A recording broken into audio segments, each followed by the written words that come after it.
નમસ્કાર મિત્રો, હું છું જયેશ હિરોપરા। આજે વાત કરવાની છે કે તરબૂચ અને ટેટીમાં સાઇઝ વધારવા માટે, ફળ મોટું કરવા માટે શું કરવું। એટલે ઘણી વખત એવું બને છે કે અગાઉ જે ફાલ લાગી ગયો છે એમાં 1 થી 2 ફળ છે એ મોટી સાઇઝના હોય, એટલે કે અઠવાડિયામાં કપાય એમ હોય।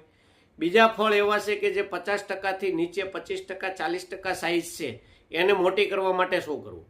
તો જો અગાઉ આપણે 05234 આપેલું હોય તો હવે આની સાઇઝ મોટી કરવા માટે પોટેશિયમ સોનાઇટ એટલે કે પોટાશ 23%, મેગ્નેશિયમ 11%નો જે ગ્રેડ આવે છે એની સાથે 1 એકરે 5 કિલો અને 500 ગ્રામ મની બેગ આપી અને કામ થઈ શકે।